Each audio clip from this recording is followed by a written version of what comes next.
And welcome back to Speech 101 with me, Matt Hribar. And today we're going to talk about the introductions and the conclusion of your speech. These are very important because the middle, I'll be honest with you, most of the middle parts of the speeches, most people tune out. That was me snoring, in case you weren't sure what that sound was. That was not the audio messing up. So when it really comes down to it, your introduction, your conclusion, these are the two places that people tend to really listen to the most. And that's why we're going to focus on them first to really get you thinking about how you can introduce your speech, how you can introduce your topic, what you want to do in the beginning, and of course, what you want to do at the end. So, what does the introduction do? Well, obviously, the real smart, the smart, I almost said an expletive. The real smart cracker, wise cracker. There we go. The real answer would be, oh, well, to introduce the speech. Yes, of course. But there's four things that we really want to focus on in the introduction. The first one, we want to gain attention and interest, right? I've just made out a speech. People should be paying attention to me. People should be interested in what I have to say. And part of that's on me. That's my burden to bring to the table. The second one is to gain goodwill, right? We want people to like you when you go onto the stage, onto the podium. And so right away, we want to set that concept of, oh, I like him. I'm going to pay attention. Because let me tell you, there's some speakers out there that they go up there, they do not gain goodwill, and people fall off much easier because, okay, well, this guy seems, enter another expletive, right? The third is we want to clearly state the purpose. We want to be as clear why we're here, why I'm giving this speech, what I'm about to say is, what am I about to say, really? And sometimes that function is pretty obvious, right? So we talked last week about a gala. If I go up there on a gala and hey, it's me, Matt Hribar, the executive director of Fry's Gala. Fry's Gala. Well, the gala wouldn't put it on. I'm the executive director of Fry's nonprofit, which is a nonprofit that's going to deliver you fries. Thank you so much for being here at our 65th annual Gala for Fries. Okay. Clearly, we know why I'm there. I'm the executive director. The mission's very important to me, right? But I'm going to hit it really hard in the intro here again, right? We are here tonight to raise money to bring fries to people. I feel like this nonprofit, I kind of love, but also maybe a little sketchy. And last but not least, we want to preview the structure of the speech. So we want to kind of set, especially these are now going to be for like longer speeches. I think if you have a shorter speech, right, 2, 3, 4, 5 minutes, you don't really need to do as much preview. A great example I've actually seen, this was at the museum. We had a speaker who went up to kind of preview the exhibition on behalf of the curation team. And they said, I want to leave you with two things. Number one, number two. And that really was a preview. There's two things I want you to know. And here's number one, right? That's a really great way for your your audience to kind of pay attention to. Okay, he has two things for us, and of course you don't have to kind of be that obvious or numerical with it. You could simply say, "I want to thank our sponsors." What does that tell me? It tells me that you're going to thank the sponsors. It's a previewing what is the information to come. Okay. So attention getting, this is probably the hardest, that gain attention and interest. People find this to be the hardest, I think, because a lot of us, we are not cut out for attention, except for maybe myself and maybe a few of you listening are like, I love attention. So this is perfect for you. So what are some ways to get people's attention right away? Well, telling a story. And not just telling a bad story, telling a good story. I should clarify that because some of you out there, no names, please, right? When you tell a story, you're telling the wrong details. You are spending time. Maybe it's not even that good of a story to begin with. The story has nothing to do with what you're saying. The story is more of a ramble or a rant than it is a story. But a good story, absolutely. Especially if it's personal and happened to you, or it's directly tied into what the speech is about. Ask a question. This one, now here's the funny thing. I think some excellent speakers feel like the question is kind of like this cheesy, like it's overdone, it's overplayed. And I will admit, to drop the question right away, I mean, how many speeches have we seen where it's like, have you thought about how much milk you drink on a yearly basis? Hi, I'm Shalinda Levy, and I'm from the milk company, and I'm here. She's from the milk company. Okay. I liked her. Whoever she was a good character. But I think the concept that you can do is you could have that ask a question, but maybe you hide it a little bit in, right? So you don't have to maybe lead with it right away. But I will say Questions do work because guess what? Everyone's very me focused. And when you ask a rhetorical question, you ask a question and ask for a response, people are like, well, yeah, yeah. Oh, no, that's not me. So it definitely kind of buys into our own little egos for sure. Use humor. Now, I should put a caveat of this. Some people, we love them. They're not that funny. So I would say use humor if you are funny or decently funny. I don't think maybe you should use humor if you don't have the humor chops. And I'm not going to be like Tyra Banks with America's Top Model and tell you you don't have humor. I'm not that kind of person. But I think it's really important to be aware of what attention strategies work for you or make sense based on your tones and your expression and your inflection and your style and your personality. So definitely humor is an option.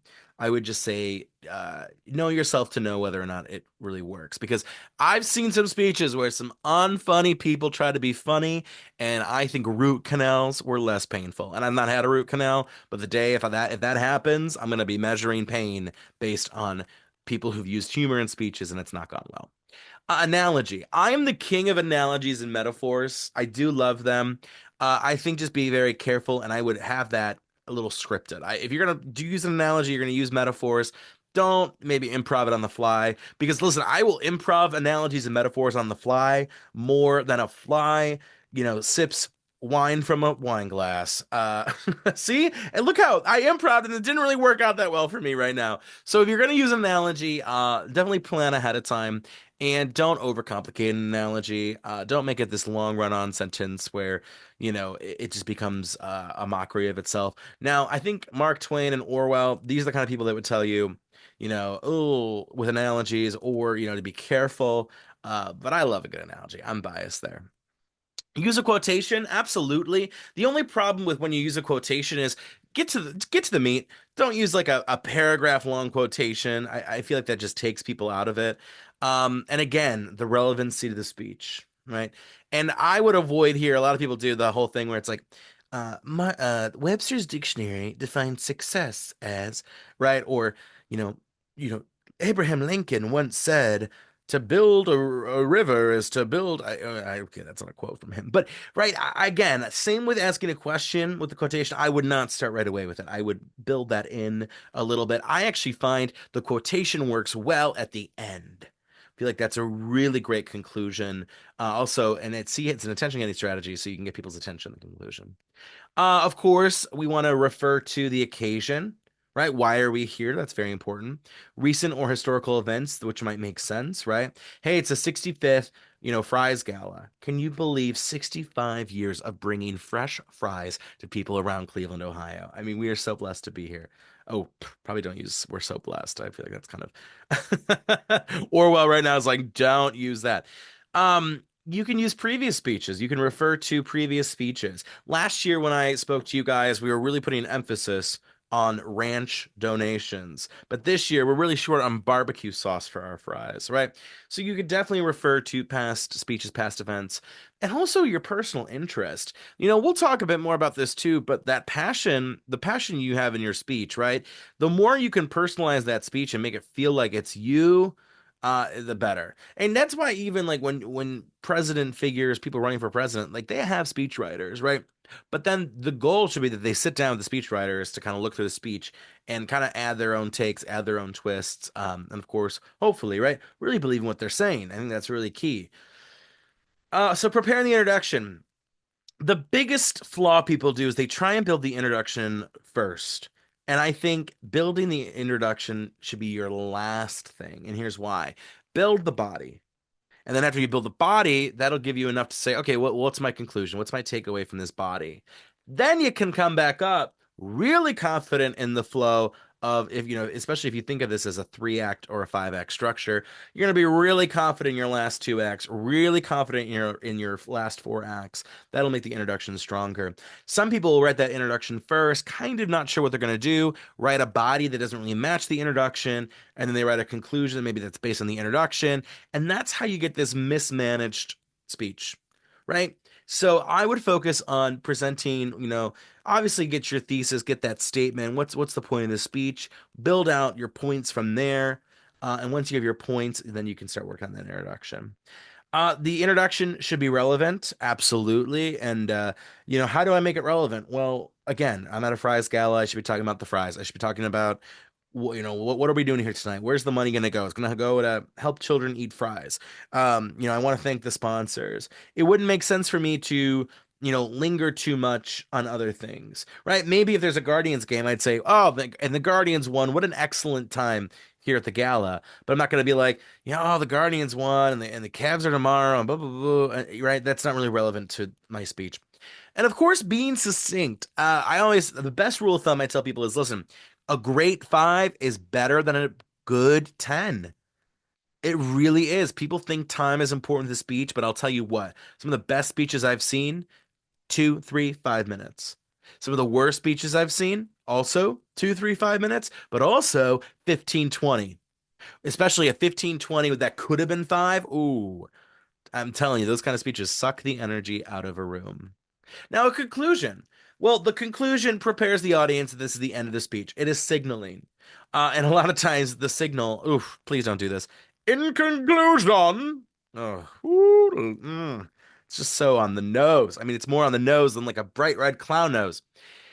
So you were preparing the audience that this is the end. I am wrapping up, which once again kind of spikes interest. People are listening in a little bit, especially if they kind of zoned out and they're like, oh my gosh, I got to be able to know what he said. Especially, I'm the executive director of Fry's organization, right? And you're trying to you're trying to network with me. You're trying to come up to me later. You want to have a little bit of grasp on my speech. Oh, what a great speech. Oh, I loved, thank you so much for bringing up that story, yada, yada, yada. Summarize and close. You do want to summarize your speech because that way it really helps kind of bring back what you've been talking about. But also, like I said, for people who've kind of like been in and out of your giant body, really kind of hankers to what you're talking about. End with a clincher. Really try and bring it home. The biggest thing I've seen, more so students when they're practicing, is, well, I guess that's the end. I don't really know how to end it, so yeah. I mean, talk about a car wreck, right? So really bring it home, and that's I think why a quotation really works at your end. Like as Dr. Seuss. Well, I don't know about Dr. Seuss, but as he once said, blah blah blah blah blah. And I agree with that vision. Thank you so much for being here today. Have a great rest of your Fries Gala, right? And this is also where you can give your appeals and your challenges, real quick at the end as well. So when you compose it, you want to prepare the conclusion based on your body. You do not want to include any new information. All right, a great example of this would be if a defense attorney is talking about how their client didn't do it and only in the conclusion was like, "Oh, and by the way, here's an alibi that 20 people signed." No. So that should have been brought up earlier, right? That should have been really harped on in the trial. Should not have been brought up just in the conclusion. So don't drop in anything new at the end. And what does new mean exactly? You don't want to make new points. You can reiterate points you've made. You can provide, evidence, personal testimony, a quotation to back up a previous point, but this is not the time to drop new points or, arguments for sure. And of course, following the structure of a good conclusion, right? So the thank you for listening, or, it's a pleasure to be here. I'm going to turn it over to blah, blah, blah, right? There's definitely a bit more structure that you would see in a conclusion that matches other people's conclusions rather than introductions. Introductions can look very different, but conclusions genuinely have the same kind of build to them. So, all right, well, hopefully that will give you some good ideas for your introductions and conclusions, because those are honestly, I think, the most important things when it comes to creating and concocting a great speech. So, next time, I actually don't know what we're going to talk about next time. I'm sure it's going to be great. And thanks for joining me today, and we'll see you in the future. Bye.